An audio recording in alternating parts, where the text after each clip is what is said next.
I adjusted my blazer in the small green room mirror of Cornell University's Knox Auditorium, the weight of a decade's research sitting in neat slides on my tablet. My name, Dr. Meredith Okafor, was printed on a placard outside alongside my title, Forgotten America, New Data on Declining Social Mobility. 300 people had registered for this lecture, including faculty, students, and, according to my host, several influential community stakeholders. 5 minutes, Dr. Okafor. A student assistant called through the door. I nodded at my reflection, noticing the subtle strands of gray emerging at my temples. At 43, I'd spent nearly half my life in academia, the last 10 years specifically traveling through America's Rust Belt, from abandoned steel towns in Pennsylvania to shuttered factory communities in Ohio, places where generational poverty had replaced what was once called the American middle class. My red-framed glasses, a signature accessory my daughter Amara had picked out years ago, slid slightly down my nose. I pushed them back up and gathered my thoughts. This wasn't just another academic presentation. This research challenged fundamental national mythologies about opportunity and merit. 2 minutes. The butterflies in my stomach weren't from nerves about public speaking. I'd done enough of that over the years. They came from knowing my data contradicted powerful narratives. People didn't like being told the game was rigged, especially those who believed they'd won it fair and square. I took a deep breath and walked out, my heels clicking against the polished floor as I made my way to the stage. The auditorium buzzed with conversation that gradually hushed as I approached the podium. The lights dimmed slightly, and my opening slide illuminated the screen behind me. From my vantage point, I could see faces clearly only in the first few rows. A mix of eager students, colleagues, and several people in business attire who didn't fit the typical academic profile. One man in particular caught my attention, seated center in the front row, impeccably dressed in a charcoal suit that probably cost more than my monthly mortgage payment. He had the relaxed posture of someone accustomed to taking up space, thumbing through my printed abstract with a slight frown. Something about him seemed vaguely familiar. "Good evening," I began, my voice steady. "Thank you all for coming. Today I'll be sharing findings from my longitudinal study on intergenerational economic mobility in post-industrial American communities." I clicked to my second slide, a stark graph showing the decline in upward mobility over 5 decades. What you're seeing here represents the collapsing probability of a child born into the bottom economic quintile ever reaching the top. In 1970, that probability was around 20%. Today, it's just 7.5%. I noticed the man in the front row shift in his seat, leaning forward with narrowed eyes. Let me contextualize this data with stories from Newburgh Heights, Ohio, I continued, displaying photographs of boarded-up storefronts and abandoned industrial complexes. 30 years ago, this was a community where a high school graduate could secure union manufacturing work that supported a family. Today, the median household income is $31,000, with nearly 40% of children living below the poverty line. I moved through my presentation methodically, layering statistical analysis with testimonials from the families I'd interviewed. The room remained attentive, with occasional nods and note-taking, except for that man in the front row, whose expression had gradually transformed from curiosity to visible discomfort. I was just transitioning to my findings on education access when it happened.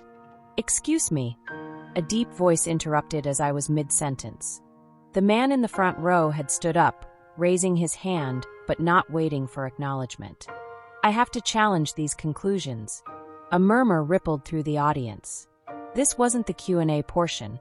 Nobody interrupted academic presentations this way. I paused, momentarily thrown off balance. "I'll be taking questions after the presentation, sir. I think it's important to address methodological concerns as they arise," he persisted, his voice carrying an authority that suggested he wasn't accustomed to being denied. "You're painting an unnecessarily bleak picture that doesn't align with economic realities." Now I recognized him. Thaddeus Whitman III, heir to Whitman Pharmaceuticals and a fixture in business magazines. His family fortune was estimated in the billions, and he'd recently been profiled in Forbes for his philanthropic endeavors. The auditorium had fallen completely silent. I could feel 300 pairs of eyes darting between us, watching this unexpected confrontation unfold. "You claim the American dream is effectively dead," Whitman continued, addressing me as if we were equals in a debate rather than an uninvited interruption to my lecture.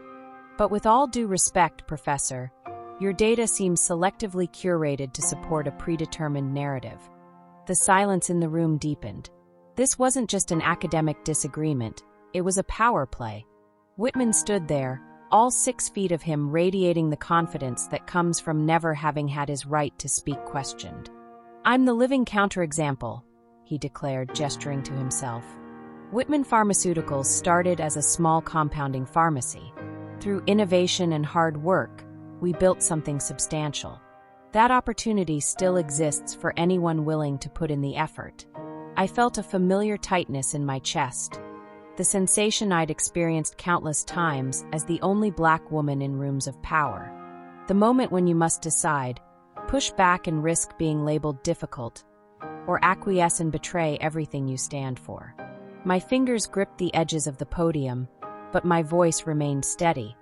"Mr. Whitman, I believe you're scheduled to speak at the business school tomorrow. I'd be happy to attend and interrupt your presentation then." A few nervous laughs rippled through the audience. Whitman's expression flickered between surprise and annoyance. "However," I continued, adjusting my red glasses deliberately, "since you've opened this dialogue, let's engage with it properly." I clicked to a slide I hadn't planned to show until later, a map of wealth distribution across Ohio counties. "You mentioned Whitman Pharmaceuticals' humble beginnings. What your company biography omits is that your grandfather received a $300,000 loan from his father-in-law in 1952, equivalent to over $3 million today, to acquire that small pharmacy.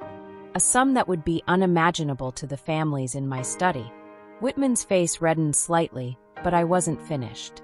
"Moreover, your company's expansion in the 1970s was facilitated by 3 government small business loans during a period when such funding was overwhelmingly directed to white male entrepreneurs. Less than 2% of equivalent applicants from minority communities received similar support." I watched his expression shift from confidence to discomfort. The auditorium remained completely silent. "But the most relevant connection," I said, my voice softening not from weakness but precision, "is that Whitman Pharmaceuticals closed its Newburgh Heights manufacturing facility in 2007, relocating those operations to North Carolina for tax incentives, eliminating 340 union jobs in a community that never recovered." I pulled up a photograph I'd taken during my research, an abandoned brick building with faded letters still visible. "Whitman Pharmaceuticals EST 1952. This facility now sits empty. 63% of the families displaced by that closure have experienced downward economic mobility. 17 former employees lost their homes to foreclosure during the subsequent recession." Whitman stood frozen, his earlier bravado visibly crumbling. "So when you cite your own story as evidence that anyone can succeed with enough effort, I have to ask, which anyone? The anyone with multi-generational wealth and connections? The anyone whose opportunities weren't limited by systemic barriers?